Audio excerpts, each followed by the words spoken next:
had a few, but then again, too few to mention.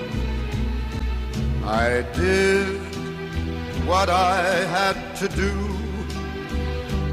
saw it through without exemption.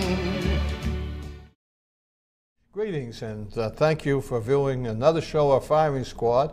And as you know, I'm your host, Tom Hill. I also write for the Main Street Journal, which is carried by, you love this, Senator, carried by the Worcester Telegram and Gazette and the Boston Globe. Therefore, I'm making me a writer for the New York Times. And I'm also chairman of the Democratic City Committee. And my guest today is Senator Michael Moore from Millbury. He has a long record in the law enforcement field. He also was working for Sheriff Glodis as an assistant to him. And he ran for the U.S. Senate. Not yet. Not yet. He ran for the state Senate last year and won. He represents Millbury, Auburn, and parts of Worcester. And before that, he was a selectman from the great town of Millbury, Massachusetts. And of course, before we start, Senator, thank you for coming. And, it's my pleasure. Thanks for having me here. And remember what your #1 objective in Millbury is. Take care of Thomas Hill Road in Millbury. Make sure it's maintained, the lights are going, and it's all set. Thank you for knowing I have a road named right after me. It's not Hill Road, which is usually a dead end. It's that kind of a thing. Well, let's get into what you think some of your important issues are that you've been working on. And I know you've been one of the main. Let me get some notes here. I know you've been one of the main players in the education reform. What's happening? What have you been doing in this educational reform? Well, we recently, as you know, in the early '90s, Massachusetts had the first education reform, and that was when we actually, the state overhauled to complete the education system. So this, what the Senate did about 2 weeks ago, was the first major reform to that reform, and there's a federal program, the Race to the Top program that the federal government's initiated. There's $150 to $250 million that's available. And by the Reform Act that we passed, it should position us to where we have a very good opportunity to access that money. And in a time right now, as you know, with the revenues being low coming into the state, everyone looking at more efficiency and slashing programs, this funding could be very critical to maintaining the public education system. This bill would actually allow the expansion of charter schools. It also lifts the cap from 9% to 18%. It allows for the categorization of underperforming schools. And if a school district is determined to be underperforming, the Commissioner of Secondary Education and Elementary Education can come in and look at the operations of the school from the curriculum right through the complete operation of it and make changes to that system. What we did do during the debate for this bill, I was successful in filing an amendment that took language out of the legislation. The legislation, as was originally filed, would have allowed the state to penalize communities that had underperforming school by reducing their local Chapter 70 or the local aid funding. And I filed amendments to prohibit the state from doing that. So that language is removed. Where, say, Marlboro had a school that was deemed to be an underperforming school, the state could penalize your local aid, reduce the funding, which I didn't think was appropriate. So we were successful in getting that removed. Myself and Senator Chandler, also out of Worcester, filed an amendment. The state now has to also provide resources in helping local communities fund or find funding for programs that were initiated with ARA money, the stimulus money that was coming, because one of our fears is that you've got school districts that are going to start new programs, try to enhance their education programs, and then when the funding's gone, what happens to the local community with the funding of these new programs? Yeah, I understand that, and that's a good, thank you for doing that, because the way that would be set up would really hurt, like cities like Marlboro and parts of Worcester, where you have a diverse kind of a group of people that a lot of them are really immigrants and so on, unlike some of the There's towns that we have around us like Sudbury and Southborough and so on. Right. Probably the only town you got around there that might be a little bit, let's say, higher class, maybe parts of Auburn. But I lived in there one time, so maybe not. Maybe is that kind of the, Well, Auburn's in your area. Yes, so, yeah. I have Leicester, Auburn, Millbury, Grafton, Shrewsbury, and Upton. Shrewsbury actually has a very diverse student body. Yes, it is, yeah, but- I think they have 30 various languages that are spoken in the school system. And the original version of this legislation, when it came through, for schools that were determined to be underperforming, the superintendent of schools would have been required to terminate all teachers and then rehire who he or she wanted to rehire. We actually changed the format of the language because we thought that's unjust. You can't blame teachers for trying to do the jobs if the student body isn't up to the guidelines or criteria the state is trying to achieve. So we actually add a language where there has to be just cause. So and I think that's fair. Everyone. Very true, yes. Right, you have to have just cause for terminating someone. You just can't just fire someone just because you don't think they may be doing their job. I'm glad I brought up Auburn, by the way. I forgot to tell you, there was a street in Auburn called Thomas Ave. That I didn't know. It was built by the Hill Construction Company, so now that's not as impressive as the other ones. So now you know I got another. Do you want me to call the Auburn Selectmen later? Thank you. Just don't call the state rep over there, but Mr. Frost, he won't be able to find it. So now we've had some difficulties with the charter school in Marlborough. Okay. Yeah, it came in and was supposed to be for 4 communities. It was supposed to be for Marlborough, Hudson, and then 2 towns that aren't hooked up to us, Clinton and Maynard. And it gave the state a snow job, and now there are about 63 communities that go to that school. And Marlborough's first now, and Hudson, no, excuse me, and Shrewsbury is second, and then Worcester. Okay. Now there were no charter schools that I remember in Millbury, are there? No. There's some in Worcester. They're actually proposing 2 more charter schools for the city of Worcester. Really, huh? Yeah. Well, another. Well, that's because there's so much money around. If you don't open, is it true? If you don't open up the number of charter schools, you don't get all this money that's in the stimulus bill? Well, yes, for this package, the race to the top. But the applications for the 2 charter schools were already existing, pre-existing before this bill was filed. And actually, the city of Worcester is telling us if the charter schools, if they don't get the funding for this, if the charter schools were started, it could cost $5 million out of the public education school system.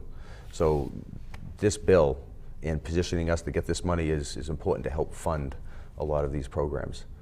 Is there going to be, my belief is when you open up a charter school, and children from your town go there, you have to give them so much money per student. Right. And I always thought that funding was kind of found up. Well, is there any words in this to change this funding? Well, actually, what they've done is previously, in September came, when the charter school would place their reimbursement into the whatever municipality it is for the funding of the school, that they would be based on the student body be prior to, I think it's October 1st.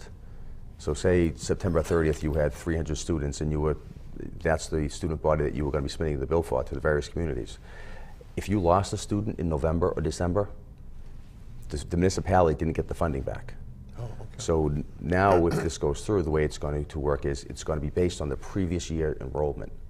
So now that each municipality will have a better idea of what the bill is going to be or what their reimbursement responsibility is going to be for the next year. So in June, if the charter school here is 300 students Or registered. 200 for Marlborough. Okay, all right. That's what the basis for the reimbursement would be the following year from the various communities. But it's not full yet. I think it has 2 more years before it reaches, they start at like 5th and 6th grades and it goes up. But Marlborough also gets penalized, unlike the other communities, because the school is in Marlborough, so we have to pay transportation too. So, Okay. So we're getting hit on that. Well, another criticism, which was rightfully so, charter schools did not have to have the same special education requirements, and if students weren't performing, say halfway through the year, they could always just allow the student to go back to the public school. What this bill legislation did was also requires the charter schools now to develop recruiting and retention programs for students who may have language issues, may have special education issues. So responsibilities that they didn't have, they will have now that the traditional public schools will have. The bill also allows for innovation schools. It gives the Horace Mann schools, these Horace Mann schools right now are under the auspices of the various school committees if they wanted to form one. And you need the sign off from the superintendent, the teachers union, and I think the school district, or the city council body or local official school committee. Boy, that would be hard to do in Marlboro right now with the teachers filing in arbitration right now with the mayor and the school committee. Oh, is so, that? yeah, so that would be but hopefully that'll be solved. Now, you also have passed some other kind of legislation which you were Yes, instrumental in, this Corey kind of a the thing? Corey reform, yeah. What did you do in this? Because I can remember one time, which that has far-reaching hands, which I was doing a baseball game, and I had we were filming baseball games, and I had a couple of students in high school. And I was told that it would be very difficult for me to pick them up and drive them home if I wasn't, what do you call it? Corey approved. Corey approved, right. And so on, which, boy, that really struck me out of nowhere. So yes, to deal with children and seniors for little leagues, senior centers, schools, school functions, individuals and volunteers who are employees and volunteers have to be Corey approved to make sure there's nothing, make sure you're not a sex offender or this convicted murderer, or that make sure you fit the criteria that's established. What we did is, right now with the economy the way it is, as you said when I started, I worked 3.5 to 4 years at the sheriff's office. I oversaw the reentry programs for the electronic monitoring, GPS, random drug testing, GED programs, substance abuse programs for inmates, sentenced inmates who we could legally put out on these programs, which helped us save costs. Right now, since I've left the facility, they've had to sustain $2 to $3 million in cuts. Yet the facility, in most correctional facilities in Massachusetts, actually all correctional facilities in Massachusetts are overcrowded. Overcrowded by big numbers. Worcester, when I was there, was at 822 was the capacity. We almost had 1,600 inmates. So we were looking at, there were inmates that weren't there on violent crimes that we were looking to put on these programs, that while they were there, while they were on the GPS monitoring and electronic monitoring, and we were doing some of this testing, there were no problems with them. They followed the program, they came in, they tested clean, we had employment services where we got them jobs. One program which we initiated, which I ended up getting the authorization for in this Corey reform, we actually had inmates who were working, paying for the cost of the monitoring. But due to some legal issues that came up, we had to stop that program. Well, if this legislation gets passed in the House, similar to the education, if this gets passed, it will be in this legislation now that the sheriffs will now have the authority to put pretrial detainees and sentenced inmates on these programs, but they will now be able, by statute, they will be able to make the offender pay the cost of these programs. How does that operate? How does the GPS thing operate? It's on the bracelet around? It's on. They have to have a bracelet on their ankle. Bracelet around. And then they have what you'd think would be a phone on their belt, and the phone and the anklet has to stay within a distance of a certain radius of each other, and then it's just like the way a cell phone works. There's a satellite in the sky. But they're not able to. Do they have to? They can move anywhere they want. Well, you can. You're in restricted areas. You can have restricted areas. You can establish what they call inclusion zones, which means they have to stay within those areas. Suppose they're in that area. How do you know when they go out? Do you have a? It's all set up on the computer, so that so if you have an inclusion zone, if the satellite picks up the GPS unit going outside the inclusion zone, it sets off an alarm. Sets off an alarm. And the alarm notice would get sent to the sheriff's office. You can also have it set so it goes. You can have multiple locations it's sent, so it can go to the sheriff's office. It can go to local police. Okay. Now you can set inclusion zones and exclusion zones too. So if you have, say, you have a domestic violence situation, and you have someone on GPS, you can establish, and you know where the victim works or lives, you can establish exclusion zones so that person comes within, say, 500 yards of that location, the alarm will go off. And it's transmitted from It's transmitted from the the cell GPS. phone line?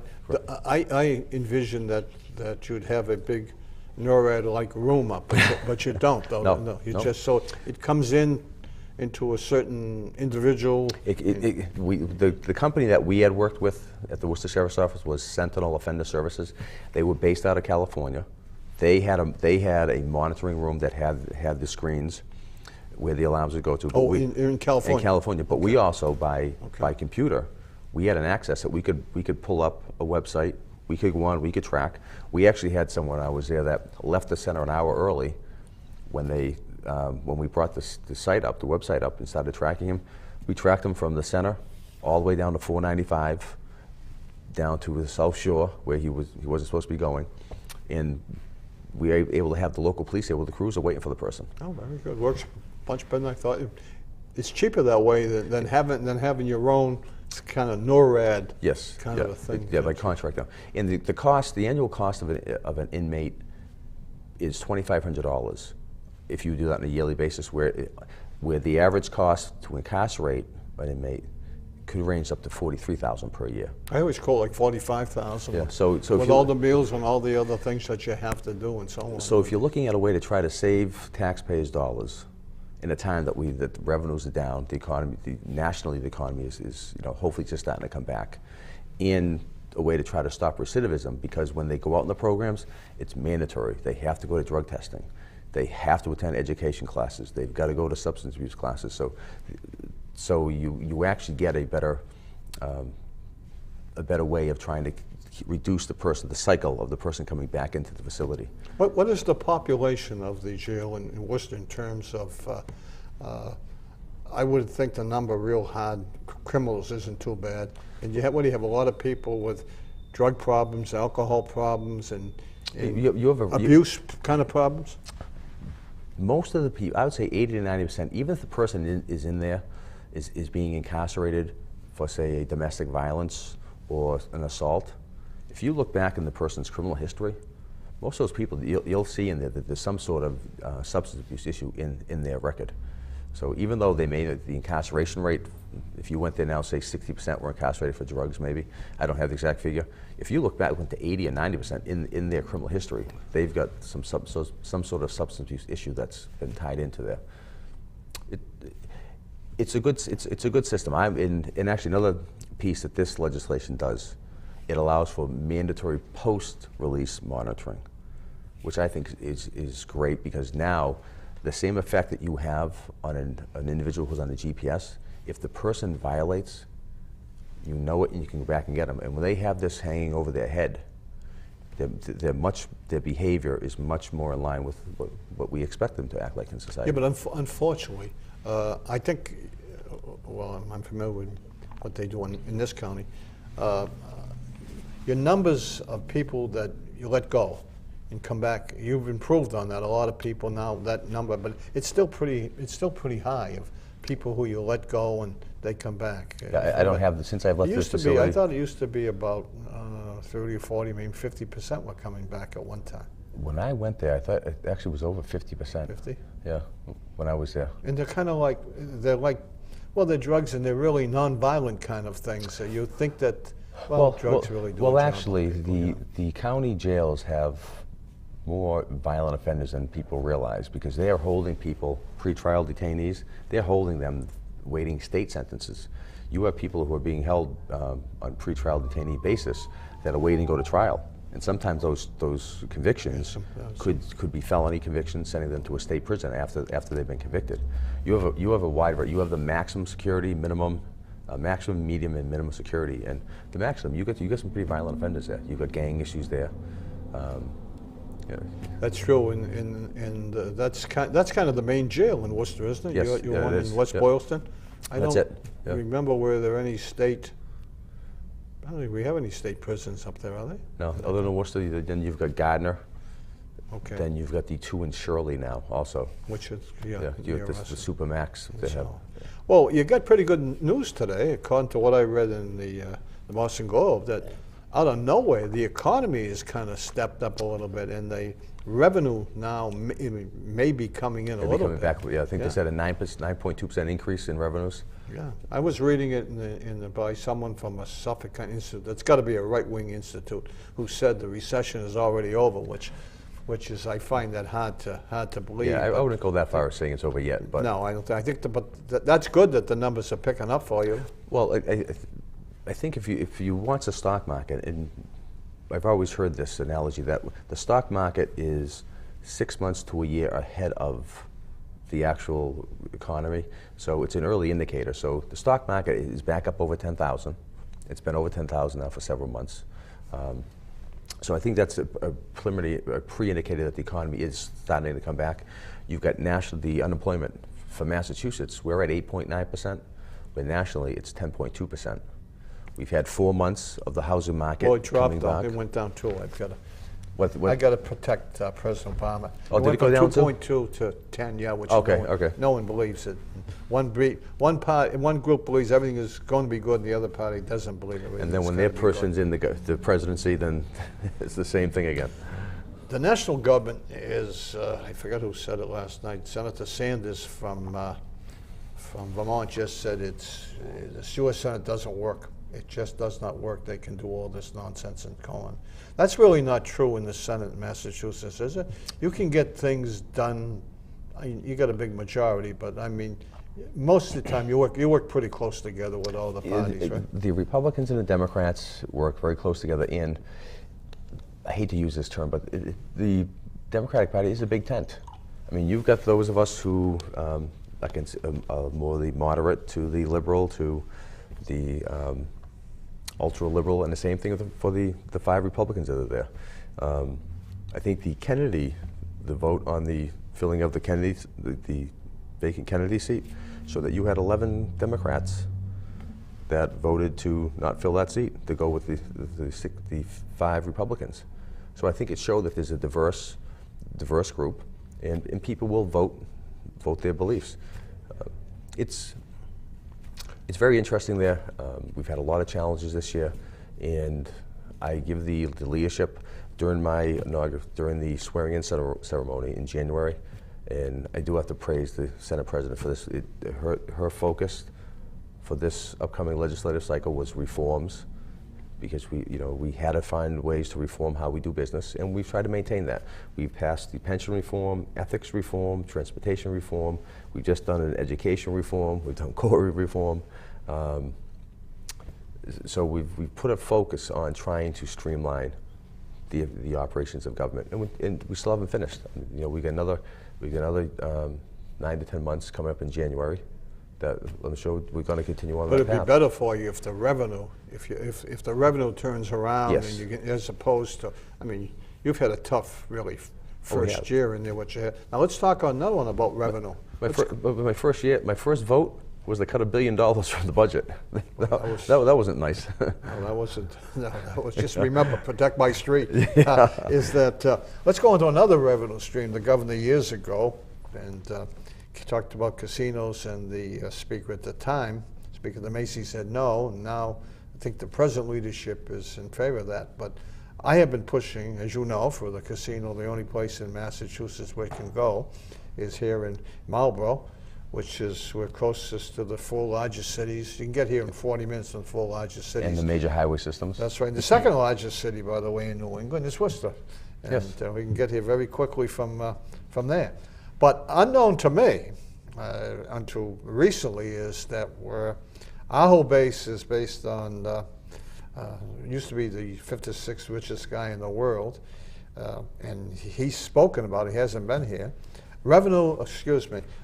Casino people have actually come to you. Yes.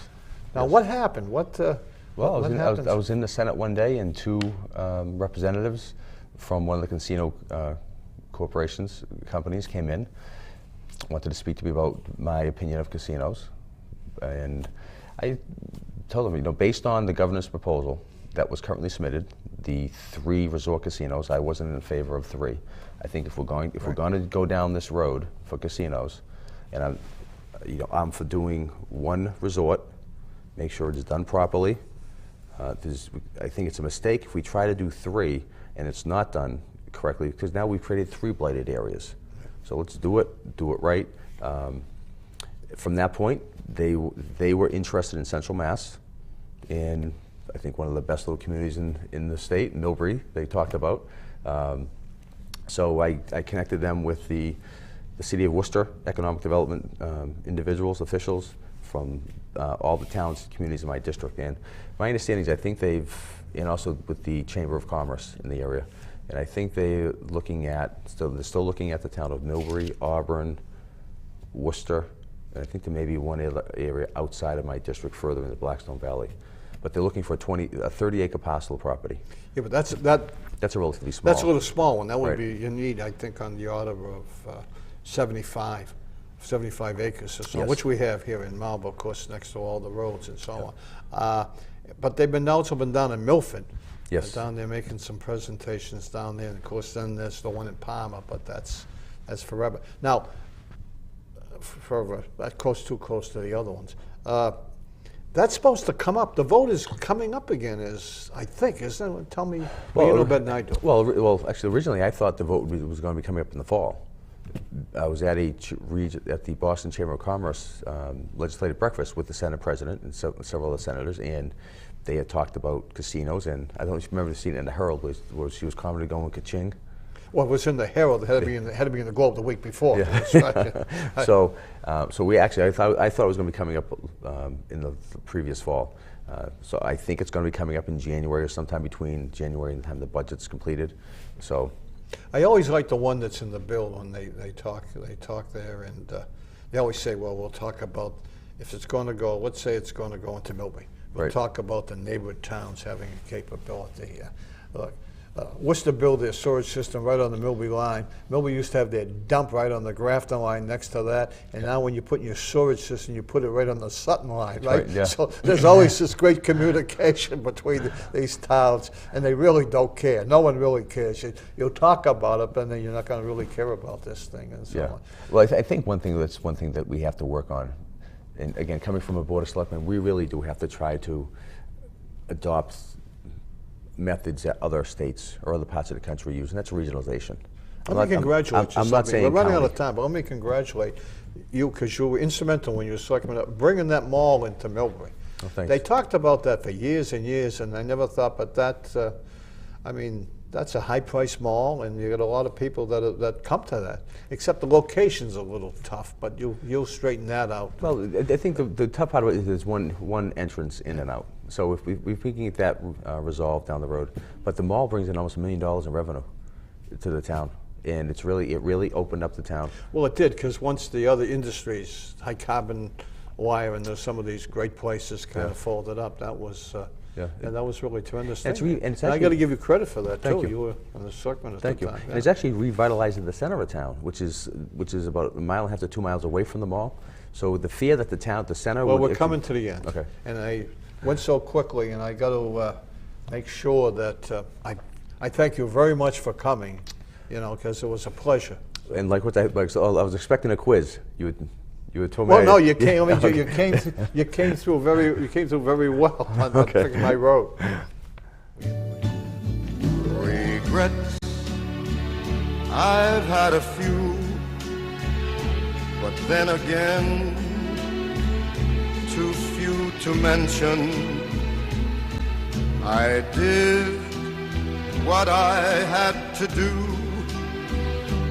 saw it through without exemption.